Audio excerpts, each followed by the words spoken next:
আর ভান্ডার আমি শুনছিলাম যে এতদিন তো দুয়ারের সরকারের মাধ্যমেই হয়েছে, কিন্তু আমি আমার ডিপার্টমেন্টের সাথে কথা বলে আমি অলরেডি বলে দিয়েছি অন্নপূর্ণার ভান্ডারে অনলাইন কমপ্লিটলি এখনই ব্যবস্থা করতে, ইমিডিয়েটলি অনলাইনেই যাতে সমস্ত মানুষ যে 1 পাস 2 পাস বা যে হয়তো শিক্ষাটা পাননি, হয়তো মানে শিক্ষিত নন, এতটা ইজি করা হবে এই অ্যাপ্লাই করার পোর্টালটা, কিন্তু যে কেউ মানে পোর্টালে গিয়ে অ্যাপ্লাই করতে পারে। সুতরাং অনলাইনে অন্নপূর্ণার ভান্ডার আমার প্রত্যেকটি বাংলার মা বোনেরা যাতে অ্যাপ্লাই করতে পারে, আমরা কিন্তু সেই ব্যবস্থা করছি ইমিডিয়েটলি। কারণ কি মাননীয় মুখ্যমন্ত্রী বলে দিয়েছেন যে 1লা জুন, মাইন্ডেড, 1লা জুন থেকে আমরা যা যা প্রতিশ্রুতি দিয়েছিলাম, 3,000 টাকার অন্নপূর্ণার ভান্ডার এবং সরকারি বাসে মা বোনেদের কোনো ভাড়া দিতে হবে না, এই দুটো আমরা চালু করতে শুরু করেছি।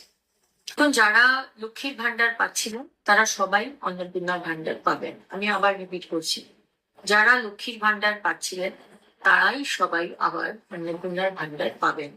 এদের মধ্যে যাদের নাম বাদ গেছে, 96,000 না লাখ, 91 লাখ মতো, তাদের অ্যানালিসিস হবে। তাদের নাম ইমিডিয়েটলি বাদ যাবে না, তাদের অ্যানালিসিস হবে। তাদের নাম মারা গেছে, সে তো আর লক্ষ্মীর ভান্ডার বা অন্নপূর্ণার ভান্ডার, লক্ষ্মীর ভান্ডার পেয়ে এসছে, অন্নপূর্ণার ভান্ডার সে পাবে না। কেউ যদি বাংলাদেশের সিটিজেন হয়, নাগরিক, বা বার্মা, রোহিঙ্গা, সে তো আমাদের অন্নপূর্ণার ভান্ডার পাওয়ার তার যোগ্যতা নেই, সুতরাং তারা পাবেন না। কিন্তু যাদের নাম যে কোনো কারণে ডিলিট হয়েছে, তারা আমাদের নাগরিক নন, সেটা অ্যানালিসিস করার পরে জানা গেল তারা লক্ষ্মীর ভান্ডার পাবেন না। এর থেকে আলাদা করে রাখা হয়েছে যারা ট্রাইব্যুনালে আপিল করেছে, যাদের নাম কাটা গেছে এবং যারা ট্রাইব্যুনালে আপিল করেছে তারা কিন্তু এখনো লক্ষ্মীর ভান্ডার পাবেন। তাদের নাম কিন্তু কাটা যাবে না, বিকজ তারা আপিল করেছেন, তারা প্রসেসে রয়েছে।